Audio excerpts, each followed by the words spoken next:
Hey guys, Joy Yugi here, CEO and founder of Hella Good Marketing. And today I wanted to talk about emails and how you should put together your emails that you send, just some general rules for success. So, number one, you want to make sure that your subject line is under 75 characters. Not 75 words, 75 characters. So that includes letters, spaces, and any kind of punctuation that you want to include.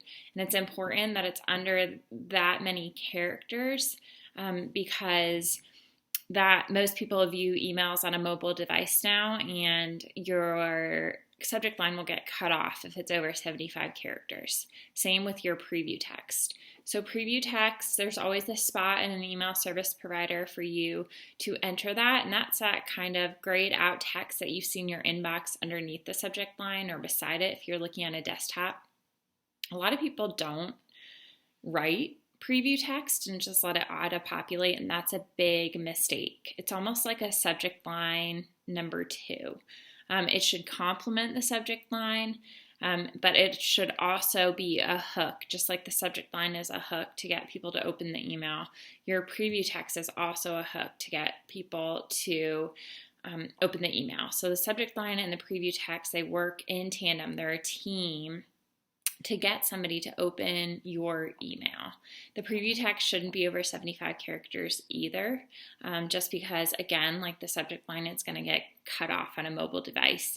And anything that distracts a reader or subscriber, even for a second, is going to make them abandon the action. So if they're distracted, if they're confused, just for a second, they're not going to open your email.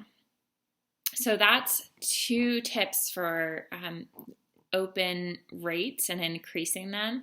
So make sure you focus on your subject line and your preview text or your pre-header text. Inside the email, I want to talk about the strategy for why you're even sending this email. What's the point of sending an email campaign from a marketer's point of view, a business's point of view? What are you trying to accomplish with this email campaign? The answer is you're trying to send people back to your website. And that's because really the point of all marketing is to drive people back to your website, because the website is the only place that a form can live. That's the only place people can tell you that they are interested in what you have to offer, that they trust you enough to give you their email address. They cannot fill out a form in the email itself. And so what you're trying to do in the email, for whatever information that you are sending, whatever promotion that you're including in this email, the whole goal is to get people back to your website. So this is where I see a lot of my clients making mistakes with email campaigns. They include, an entire blog post in an email, or they include tons and tons of content, and they don't include call to action buttons or links. And so you are frustrating the reader because you're giving them all this information, but you're not giving them a way to act on it. There's no way inside the email that they can say, wow, this is great information. I really trust this brand. I want to give them my information. And so when you include too much text and don't include CTA buttons or links back to your website, people are going to unsubscribe, or they're just going to stop opening your emails, which is really, really bad for your delivery rates. The other thing about using tons and tons of text is that if you think about viewing an email on a mobile device, what looks like just a paragraph of text in an email on a desktop, it takes 3 scrolls with your thumb to get through on a mobile device.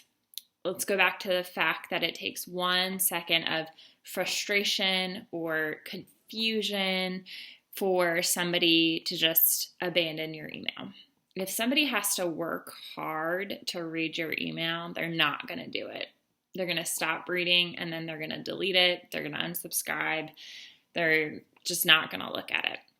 And so you want to keep your newsletter or your email to as short as possible. If you have one section, just include a couple sentences of text. If you have a couple of sections, like you're sending an email newsletter, each section should only have a line or two of text. And you always want to preview your emails on a mobile device so you can tell, oh, wow, that's, a huge block of text. People are going to zone out. They're going to have to scroll.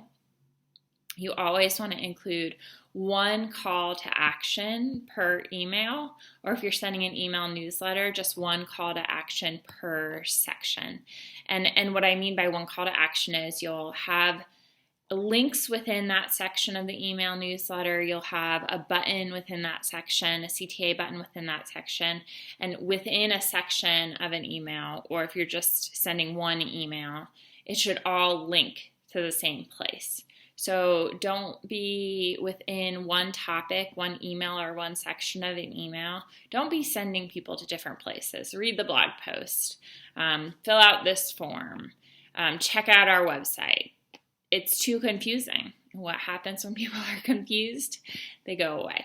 Okay, so just for each email, for each section of the email, just ask the person to do one thing. Keep them focused on taking one action on your website. What this is also going to do is make you really focus on your email messaging strategy, because if you can only ask somebody to do one thing when you have a list of things that you want them to do, you are going to be super careful about how you create your website pages, how you direct people to your website. For example, instead of including all of the copy of a blog post in an email, you would send an email, include a few short lines that hook the reader, hook the subscriber, include a call to action button that goes back to the entire blog post. And then in your blog post, include another call to action that shows people how they can fill out a form. And so that might be how you lead somebody down the path of the blog post to your website to filling out a form. So those are my recommendations for email marketing, for putting together an email that has high open rates and high click rates and high conversion rates, which it just means that they clicked into the email and then filled out a form on the other side. If any of this did not make sense, or you've tried something that gets you open rates or click rates that are high, go ahead and share that in the comments and let us know.